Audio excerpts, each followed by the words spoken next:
সবাইকে টার্গেট হাইজ করে স্বাগত। চলছে আরএস আগরওয়ালের কোয়ান্টিটিভ অ্যাপটিটিউডের সমাধান পর্ব। এই সমাধান পর্বে আমরা আলোচনা করছি সরল সুদের চ্যাপ্টার নিয়ে। এই সরল সুদের চ্যাপ্টার 22 থেকে আমরা এর আগে 75 পর্যন্ত অঙ্ক করা হয়েছে। আজকে 76 থেকে পরবর্তী অঙ্কগুলো করব। তো শুরু করা যাক আজকের পর্ব। আজকের পর্বের প্রথম অঙ্ক তোমরা স্ক্রিনে দেখতে পাচ্ছ যে এখানে বলেছে 76 দাগের অঙ্ক। এটা ন্যূনতম কত বছরে 2600 টাকায় 6.23% হারে সরল সুদ পূর্ণ সংখ্যার টাকা হবে। তো এটা একটু অন্য ধরনের অঙ্ক। এটাতে বিশেষ কিছু নেই, একটা সাধারণ জ্ঞান থেকে এটা আমরা তৈরি করতে পারবো। বেসিক যে নিয়মটা সেটা আমরা প্রথমে অ্যাপ্লাই করব, যে সরল সুদ যেভাবে বের করতে হয় আমাদের সেটা সূত্রকে কাজে লাগিয়ে তারপরে দেখব এটা পূর্ণ সংখ্যা কতটা হয়, সরল সুদটা পূর্ণ সংখ্যায় হবে সেটা কত বছরে হবে সেটা সেখান থেকে আমরা বিবেচনা করব। তো দেখা যাক এটা কিভাবে করা যায়। তাহলে সরল সুদ আমরা প্রথমে যদি বের করি, সরল সুদ তাহলে কি কি দেওয়া আছে? এখানে দেওয়া আছে আসল সমান 2600 টাকা, সুদের হার এখানে 6.23 টাকা, মানে এখানে 23 টাকা হচ্ছে পার্সেন্টেজ, টাকা নয় পার্সেন্টেজ। তো সময়টা দেওয়া নেই, সময়টা আমরা ধরে নেব যে টি সময়, সেটা ক্যাপিটাল ধরতে পারি, স্মল ধরতে পারি, যা কিছু ধরতে পারি। তো সেখান থেকে আমরা ভাববো যে টির মানটা কত হলে এটা কিন্তু ক্যালকুলেশন করে বের করার ওইভাবে নয়, আমাদের দেখে বুঝতে হবে। এখান থেকে যে ডাইরেক্ট কিছু মান পাবো এমনটা নয়, সেটা দেখলে বোঝা যাবে। চলো আমরা অঙ্কটা করি। এখানে তাহলে প্রথমে আমাদের যে যে জিনিসগুলো দেওয়া আছে সেই জিনিসগুলো নিয়ে আমরা সরল সুদটা প্রথমে আমরা বের করে নেব। সরল সুদ এক্ষেত্রে 2600 আসল, আর এর সঙ্গে আমরা গুণ করব কত, এইটা বাই 100 হবে, এটা বাই 100 হলে এটা 20/3, 100/100কে আমি 1/100 এখানে লিখলাম, আর সময়টার জন্য থাকছে এখানে আমি টি ধরে নিলাম এইটা। তো এখানে যদি ক্যালকুলেশন করি দুটো শূন্য কেটে যাচ্ছে আর এখানে কিছুই কাটছে না এটাতে, তাহলে থাকছে 26 আর 20, তো 26 2 52, একটা শূন্য বাই 3 ইন্টু টি। এইবারে ইন্টারেস্টিং জিনিস হচ্ছে এইটা আমরা উত্তর পেলাম, এখান থেকে কিন্তু ক্যালকুলেশন করে এখানে টিটা কত হবে সেটা আমরা বের করতে, এমনি কোনো ক্যালকুলেশন করে টি এর মান বের হবে এমনটা পাবো না। এখান থেকে আমাদের কমন সেন্স দিয়ে বুঝতে হবে যে টিটা কত হলে এই যে এটা পূর্ণ সংখ্যা হবে। তো তাহলে এটা টি কত হলে পূর্ণ সংখ্যা হবে সেটা ভাবার আগে দেখবো যে এটা 3 দিয়ে ভাগ যাচ্ছে কিনা। যদি ভাগ চলে যায় টি এর মান যা কিছু হতে পারে সব ক্ষেত্রে পূর্ণ সংখ্যা হবে। তো এটা যেহেতু ভাগ চলে যেত মানে এটা একটা পূর্ণ সংখ্যা হয়ে যেত, তার সঙ্গে যে কোনো পূর্ণ সংখ্যা আমরা গুণ করতে পারতাম। এইবারে যেখানে এখানে ভাগ যদি না যায় তখন কিন্তু যত হরে থেকে যাবে সেইটাকে আমরা কাটতে হবে, এটা পূর্ণ সংখ্যা হলে। তো সেইটা যত হবে এখানে টিটাও মিনিমাম তত হতে হবে বা তার গুণিতক হলে হবে। এখানে যেহেতু ন্যূনতম বলেছে ওটা মিনিমাম মানটা আমরা ধরবো। এবারে দেখছি যে এখানে 52 কিন্তু 3 দ্বারা ভাগ যাচ্ছে না, তাহলে কি হবে, এই টি এর সঙ্গে 3টা কাটাকুটি করতে হবে এবং সম্পূর্ণরূপে কেটে যাবে। তো তাহলে এখানে টিটাকে 3 অথবা 3-এর গুণিতক হতে হবে। যেহেতু সর্বনিম্ন বলছে তাহলে এই ক্ষেত্রে আমরা এখানে সিদ্ধান্তে উপনীত হতে পারি যে টি এর মান হবে 3 বছর। এটাই হচ্ছে উত্তর। এইভাবে আমাদের বেসিক কনসেপ্ট থেকে এখানে আমরা উত্তর পাবো। এখানে বির দাগের অপশানটা কারেক্ট অপশান। আশা করি সবাই বুঝতে পারলে। এটা একটু অন্য ধরনের অঙ্ক, তো এই ধরনের অঙ্ক কিন্তু পরীক্ষায় আসে। এরপরে চলে যাবো নেক্সট অঙ্কে। নেক্সট অঙ্ক 7 দাগের অঙ্ক। এটা বলেছে এ এবং বি দুটি ব্যাংকে সরল সুদের হারের অনুপাত, দুটি ব্যাংকের এখানে সরল সুদের হারের অনুপাত দেওয়া আছে 5:4। এক ব্যক্তি মোট সঞ্চয়ের দুটি ব্যাংকে এমনভাবে জমা রাখতে চাইলেন যাতে করে উভয় ব্যাংক থেকে তিনি সমান সুদ পান। খুব ইন্টারেস্টিং, এবং এটা মানে কম ডাটা দিয়ে যখন কোনো প্রশ্ন হয় তখন জেনে রাখবে সেই প্রশ্নে কিন্তু অনেক চালাকি থাকে। সেই প্রশ্ন কিন্তু ভালো করে পড়তে হয় এবং ভালো করে বুঝতে হয়। ডাটা কম থাকলে কিন্তু সেখানে অনেক কিছুই ভাষার মধ্যে লুকানো থাকে। তো এই ব্যাপারটা ভালো করে আমাদের লক্ষ্য করতে হবে। তো এখানে এই অঙ্কটার ক্ষেত্রে তাই হয়েছে। এখানে কিন্তু যেটা বলা আছে যে এ বি দুটি ব্যাংকের সরল সুদের অনুপাত দেওয়া আছে 5:4 এবং এক ব্যক্তি কী করলো, তার সঞ্চয়ের যে পরিমাণে টাকা দুটিতে এমনভাবে রাখলো, দুটোর কিন্তু সরল সুদের অনুপাত ভিন্ন ভিন্ন, কিন্তু এমনভাবে তাহলে টাকা তাকে ভিন্নভাবে রাখতে হবে, এবং যার ফলে যেখানে বি ব্যাংকে, এখানে একটু লক্ষ্য করলে বোঝা যাবে যে বি ব্যাংকের কিন্তু সুদের পরিমাণটা কম, যেহেতু তার অনুপাতটা কম হচ্ছে, সেহেতু বি ব্যাংকে বেশি টাকা রাখতে হবে, একই রকমভাবে এ ব্যাংকে কম টাকা রাখতে হবে। সেটা কত হবে সেটা আমাদের বের করতে হবে। তো খুব ইন্টারেস্টিং অঙ্ক, এই ধরনের অঙ্ক কিন্তু পরীক্ষায় প্রায় আসে। তো এই ক্ষেত্রে আমরা ধরে নেব যে দুটি ব্যাংকে, একটাতে আমরা এখানে এ বি দুটো ব্যাংক, তো সেই দুটি ব্যাংকে এই অনুপাতে আছে যে এ অনুপাত বি, দুটি ব্যাংকের যে টাকার পরিমাণ হচ্ছে 5:4। তাহলে এখান থেকে আমি টাকার পরিমাণটা একটা ধরে নিলাম, একটা 5x টাকা,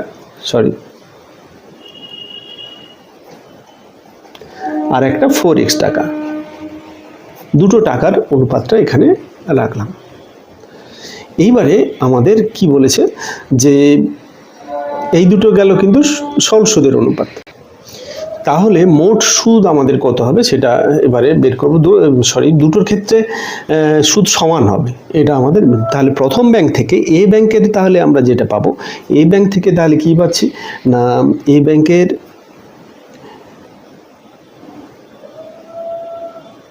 সঞ্চয়, এখানে দুটো ব্যাংক যে টাকাটা ভাগ করেছে, আমি এ ব্যাংকের টাকাটা ধরে নিলাম, একটাতে এ ব্যাংকের টাকার রাখা হলো যেটা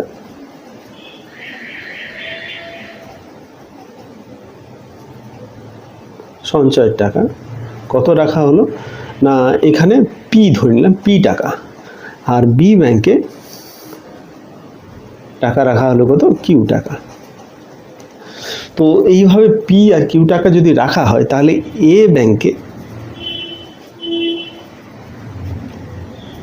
সরল সুদ কত হবে, এ ব্যাংকের সরল সুদ হবে পি গুণিতক এটার 5x, তাহলে এইটা ছিল সুদের হারটা ছিল 5x, এই ক্ষেত্রে কিন্তু 5x/100 করলাম, আর সময়টা যেটা ছিল এটা কিন্তু মাথায় রাখতে হবে ষান্মাসিক, মানে 6 মাস, তো সেক্ষেত্রে এটা হাফ বছর, এইভাবে করলাম। এইটা হচ্ছে সরল সুদের পরিমাণ। আবার বি ব্যাংকে ওই একই রকমভাবে সরল সুদের পরিমাণটা কত হবে না, কিউ ইন্টু, সেটা 4x ছিল বাই 100, এটা হলো ইন্টু এখানে সময়টার জন্য ওই ষান্মাসিক, তাহলে এটা হাফ। তাহলে দুটো এইভাবে আমাদের হলো। এই দুটোর ক্ষেত্রে এবারে যেটা হচ্ছে যে দুটোর ক্ষেত্রে কিন্তু দুটো সমান হচ্ছে, এই দুটো সমান হবে বলেছে, তাহলে আমরা বলতে পারি যে P into 5x into 1/100 into 2 is equal to q into 4x into 1/100 into 2, দুটোর নিচে 100 into 2 আছে, বাদ চলে যাবে, আর x বাদ যাবে, তাহলে 5p is equal to 4q, এটা আমাদের লাস্টে দাঁড়ালো। তার মানে p/q এখান থেকে আমরা যেটা পেলাম, p/q সমান আমরা পাচ্ছি কত না, এটা 4/5। তাহলে যেটা বলেছে যে এমনভাবে জমা রাখা হলো ব্যাংকে, এখানে অপশানগুলো কিন্তু এই কোশ্চেনের মধ্যে অপশানগুলো দেওয়া নেই, এর অপশানগুলো হবে কি কি আমি একটু দেখে নিচ্ছি। এখানে যে অপশানগুলো হচ্ছে, প্রথম অপশানটা আছে 2:4, তারপরে 4:5, তারপরে 5:2, তারপরে 5:4। তো এই ক্ষেত্রে পি আর কিউ এর অনুপাতটা যেটা বেরোবে, p/q সমান হচ্ছে কত, 4:5। তাহলে 4:5 হবে আমাদের উত্তর। দেখে নিই উত্তরটা, কোন উত্তরটা কারেক্ট হবে। এখানে বির দাগের অপশানটা কারেক্ট হবে, তাহলে উত্তর হচ্ছে 4:5। তো আশা করি বুঝতে পারলে। এই অঙ্কটা কিন্তু অন্য ধরনের অঙ্ক, সম্পূর্ণ আলাদা ধরনের অঙ্ক, ছোট অঙ্ক, কিন্তু এই অঙ্ক কিন্তু খুবই গুরুত্বপূর্ণ অঙ্ক। এরপরে চলে যাই নেক্সট অঙ্কে। নেক্সট অঙ্ক তোমরা স্ক্রিনে দেখতে পাচ্ছ, 78 দাগের অঙ্ক। এটা কি বলেছে যে কোনো আসল একটি নির্দিষ্ট সরল সুদের হারে 3 বছরের জন্য রাখা হয়েছিল, যদি সেটি 1% বেশি সুদের হারে রাখা হতো তাহলে 5100 টাকা বেশি পাওয়া যেত। আসল কত? অঙ্ক কিন্তু পরিবর্তন হচ্ছে, এই ধরনের অঙ্ক কিন্তু আগে একটাও করা হয়নি। এখানে কিন্তু পার্সেন্টেজটা বাড়ানো হলো, সুদের হারটা বাড়লে কত টাকা বাড়বে সেটা বলা আছে, সেখান থেকে আসল বের করতে হবে। খুবই ইন্টারেস্টিং অঙ্ক, খুবই ইম্পর্টেন্ট অঙ্ক, এই ধরনের অঙ্ক কিন্তু পরীক্ষা আসে। তো অঙ্কের সমাধানে যাওয়ার আগে বলবো, যারা যারা চ্যানেলে নতুন দেখছো তোমরা এই ভিডিওটাকে যারা চয়েস করেছো, যারা সময় নিয়ে এই ভিডিওটি দেখছো তাদেরকে বলবো অসংখ্য ধন্যবাদ ভিডিওটা চয়েস করার জন্য। এই ধরনের ভিডিও কিন্তু এই চ্যানেলে আসবে এবং নানা ধরনের এছাড়াও নানা সিরিজ আসবে। তো যত তাড়াতাড়ি সম্ভব এই চ্যানেলটিকে সাবস্ক্রাইব করে নাও। যারা পুরনো তাদেরকে অসংখ্য ধন্যবাদ চ্যানেলের সঙ্গে থাকার জন্য। তোমরা এইভাবেই এই চ্যানেলের সঙ্গে থেকো। এরপরে আমরা অঙ্কে চলে যাচ্ছি। তো অঙ্কে এখানে যেটা বলেছে যে আমাদের কিন্তু পার্সেন্টেজটা দেওয়া নেই, পার্সেন্টেজটা আমরা ধরে নেব এবং দ্বিতীয় ক্ষেত্রে সেই পার্সেন্টেজটাকে 1% বাড়িয়ে দেবো। বাড়িয়ে দিলে দুটো বিয়োগ করলে যেটা আসবে সেটা হচ্ছে 5100 টাকা। এটাই হচ্ছে মূল জিনিস এখানে, স্পেশাল জিনিস যেটা হচ্ছে যে 1% বাড়ানো হলো। তো সেই ক্ষেত্রে প্রাথমিকভাবে আমরা তো যেহেতু দেওয়া নেই, এটা একটা ধরে নেব যে এটা পার্সেন্টেজটা কত। তো এই ক্ষেত্রে দুটো জিনিস ধরতে হবে। ধরি আসল সমান x টাকা এবং সুদের হার, সরল সুদের হার সমান r%। এই দুটো জিনিস আমরা ধরে নিলাম। এবারে আমাদের অঙ্ক করতে সুবিধা হবে। এক্ষেত্রে তাহলে আমরা কি করব না, প্রথমটার ক্ষেত্রে সুদের হার যেটা হচ্ছে সেটাতে এমনি আর ছিল সেই ক্ষেত্রে, আর দ্বিতীয়টার ক্ষেত্রে r+1। তাহলে দ্বিতীয়টা মাইনাস দ্বিতীয়টা যেহেতু বেশি হচ্ছে, তাহলে দ্বিতীয়টা মাইনাস প্রথমটা করব। তো এইটা এবারে সময়টা যেটা হচ্ছে 3 বছরের জন্য, এটা ইন্টু 3 থাকবে।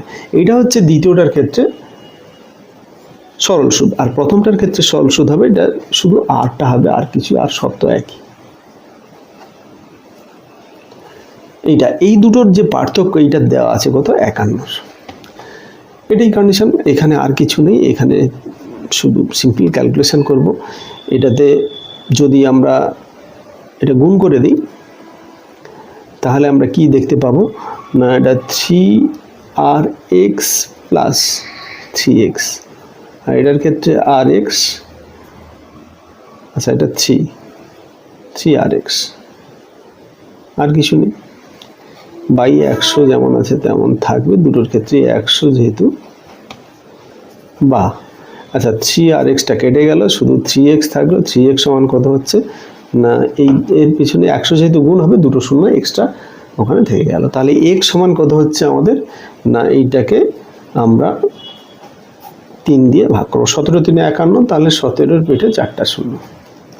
এই টাকাটা হচ্ছে x এর পরিমাণ, তার মানে 1,70,000 টাকা। তো তাহলে আসলের পরিমাণটা হচ্ছে এটা 1,70,000 টাকা। এখানে যে অপশানগুলো আছে আসলের, এখানে কিন্তু কোনোটাই ম্যাচ করছে না। তো এক্ষেত্রে একটু তোলার ভুল হয়েছে, লাস্টের অপশানটা এর পরের দাগের অপশান থেকে তোলা হয়ে গেছে। পরের দাগের যদি তুমি অঙ্কটা লক্ষ্য করো, এই যে লাস্টের অপশানটা এইটাই তোলা হয়ে গেছে ওটাতে। এটা 1,00,000, এই লাস্টের অপশানটা যাদের বই আছে তারা চেক করে নেবে, এটা 1,70,000 টাকা হবে। তো এটাই হবে আমাদের উত্তর। অপশান থাক না থাক কোনো ব্যাপার নয়, আমরা যেহেতু অঙ্ক সঠিক প্রসেসে যখন করব তখন আমাদের এটুকু কনফিডেন্স থাকার দরকার যে এই উত্তরটাই কারেক্ট। এরপর চলে আসছি নেক্সট অঙ্কে। নেক্সট অঙ্ক 79-এর দাগের অঙ্ক। তো প্রত্যেকটা অঙ্ক কিন্তু গুরুত্বপূর্ণ এবং আলাদা অঙ্কগুলো আশা করি তোমরা বুঝতে পারছো। যদি বুঝতে পারো এগুলো ভীষণ কাজের, অবশ্যই তোমাদের যারা যারা পরীক্ষা দিচ্ছ তাদের প্রত্যেকেরই কাজে লাগবে। তাই বলবো যে বন্ধুদের মধ্যে অবশ্যই শেয়ার করো এই ভিডিওটি, প্রত্যেকেই এই সুবিধাটা পাক, এবং যাতে করে আরও সবার ক্ষেত্রে প্রিপারেশানটা আরও ভালো হয়। এবং আমি চাইবো এই প্রত্যেকটা ভিডিও কিন্তু শুরু থেকে শেষ পর্যন্ত দেখতে থাকো। প্রত্যেকটা অঙ্কে কিন্তু নতুন নতুন কিছু শিখতে পারবে আশা করা যায়, এবং প্রত্যেকটা ভিডিওতে নতুন অনেক কিছুই জেনে যাবে শেষ পর্যন্ত যখন ভিডিও দেখবে। তো যারা যারা ভিডিও দেখছো আমার চ্যানেলে তারা অবশ্যই জানো এই ব্যাপারটা। তো যারা নতুন তাদেরকে বলবো যে যত তাড়াতাড়ি সম্ভব সাবস্ক্রাইব করে নাও। পরবর্তী অঙ্ক 79 কি বলেছে একবার দেখে নিন। যদি বার্ষিক সরল সুদের হার 10% থেকে 12.5% এ বৃদ্ধি করা হয় তাহলে একজন ব্যক্তির বার্ষিক আয় 1250 টাকা বৃদ্ধি পায়। আসল কথা কিছুটা আগের অঙ্কের মতো। আগের অঙ্কে কিন্তু সুদের হারটা দেওয়া ছিল না, এখানে দেওয়া আছে। তো তাহলে আমরা কি করব, যে এখানে কিন্তু সময় দুটোর ক্ষেত্রে একই, সুদের হারটা শুধু এই ক্ষেত্রে যেটা আসলটা বলা নেই, সেই আসলটা এখানে আমাদের বের করতে হবে। আসলটা আমরা ধরে নেব, ধরি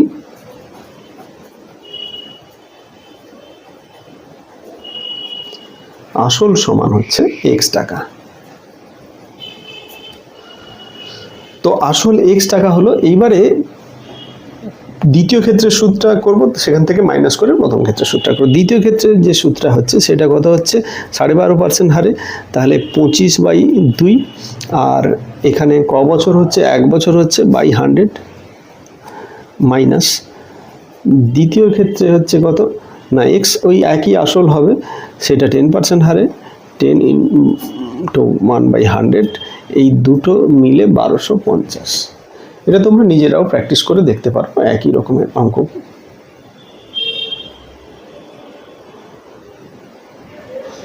তাহলে এখানে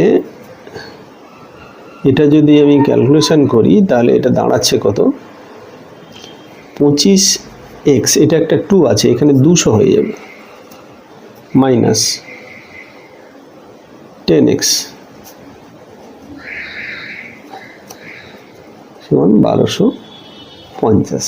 আচ্ছা, এখানে একটু ক্যালকুলেশনের একটু ট্রিকি ক্যালকুলেশন আমি বলি। এই ক্ষেত্রে কিন্তু এটা 1/4 করতে পারি, আর এটা 1/10 করতে পারি। এটা করা যেতেই পারে, কোনো অসুবিধা নেই। এটা ছোট করা যেতে পারে, এইভাবে ছোট করে না যেতে পারে। কিন্তু কোনো কোনো সময় নিচে যদি দুটোর ক্ষেত্রে ক্যালকুলেশনে এমন কিছু থাকে যেটা আমাদের যোগ বা গুণ করতে সুবিধে হয়, তো সেই ক্ষেত্রে কিন্তু ওটা রেখে দেবো। এটা যেমন কি আমি এটা 200 আমি রেখে দিতে পারি, কোনো অসুবিধা নেই। 200 এটাকে যদি 200 করে দিই, এটা কাটাকুটি করবো না আমরা। এটা 200কে করলে এটা 25 হবে, আর এটা 20 হবে, তার মানে ওপরে 5x চলে আসছে, আর এটা হবে কত 1250। এটা থাকলো। এইবার এখানে আমরা 5x ইজিক্যাল টু পাশে যদি 200 গুণ করি, এটা ডবল হয়ে যাবে আর দুটো শূন্য পরে আসবে। এটা যদি ডবল হয় 125-এর ডবল হচ্ছে 250, আর দুটো শূন্য থাকলো, এটাই হচ্ছে গুণ। আর এখানে x দিয়ে আমি আবার x মানটা বের করব, এটাকে 5 দিয়ে ভাগ করব, 5 × 5 = 25, তাহলে 5000। তাহলে x এর মান যেটা বেরোলো এই ক্ষেত্রে, তো এক্ষেত্রে একটা শূন্য কম না হয়েছে, এখানে একটা শূন্য এক্সট্রা হবে। তো কেন এক্সট্রা হবে একটু বলে দিই। এখানে তো 1250 আছে, হ্যাঁ, 1250কে 200 দিয়ে গুণ করব। আমরা 125কে গুণ করেছিলাম, 125কে যদি গুণ করি তাহলে কত 250, আর এখানে দুটো শূন্য, এখানে একটা শূন্য, মোট 3টে শূন্য এখানে আসবে। এখানে দুটো শূন্য লেখা হয়েছিল। তো যাই হোক, এখানে মোট হচ্ছে 4টা শূন্য। তো তাহলে এইভাবে ক্যালকুলেশন করলে এটা হবে 50,000। তো 50,000 টাকা হচ্ছে আসল। তাহলে এখানে অপশানগুলো দেখে নিই। এখানে বির দাগের অপশানটা কারেক্ট অপশান, উত্তর হবে 50,000 টাকা। নেক্সট অঙ্ক 80 দাগের অঙ্ক। এটা বলেছে বার্ষিক সরল সুদের হার 8% থেকে 7.34% হ্রাস পাওয়ার জন্য একজন ঋণ প্রদানকারীর বার্ষিক আয় 61 টাকা 50 পয়সা হ্রাস পায়, তার মূলধন কত হবে? এটা ওই একই রকম, কিন্তু হ্রাস পাচ্ছে এক্ষেত্রে একটু আলাদা করে দিই, যে এখানে বিশেষ কিছু নয়। আমরা কি করব, এটাতে যেটা প্রাথমিকভাবে 8% আছে ওইটাই বেশি হবে ওই টাকাটা, তারপরে 7.34% আছে, ওটার তুলনায় কম হবে। তাহলে 8% দিয়ে যে সরল সুদটা বেরোবে সেটা থেকে আমরা 7.34% যেটা দিয়ে আসবে সেটা বিয়োগ করব। বিয়োগ করলে যেটা হবে সেটা হচ্ছে 61 টাকা 50 পয়সা, এবং সেখান থেকে আমরা x এর মানটা বের করব। দেখে নিন, এখানে আসল ধরি,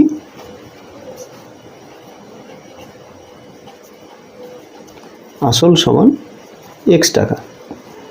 আসল x টাকা হলে এই ক্ষেত্রে তাহলে আমরা কি করব, যে প্রথমটার ক্ষেত্রে যেটা বের করব এক্স ইন্টু 8 ইন্টু 1 1 বছরের জন্য বাই 100, সিম্পল, এটাতে বিশেষ কিছু নেই। এক্স ইন্টু 7 4 28, 28 3 31, তাহলে 31/4, 1-এর 100 হবে, নিচে যে 100টা ছিল সেভাবে, আর 1 বছরের জন্য 1। তো এটা বিয়োগ করলে যেটা হবে সেটা হচ্ছে কত, 61 টাকা 50 পয়সা। এবার এটা ক্যালকুলেশন করব, সিম্পল ক্যালকুলেশন যদি করি, এটা 8x বাই 100 মাইনাস এখানে 31x বাই 400 ইজিক্যাল টু 61 টাকা 50 পয়সা। বা এখানে একটু যদি সরল করি, এটা 400 আসবে, এটা 4 দিয়ে গুণ হবে, 8 4 32, 32x মাইনাস 31x।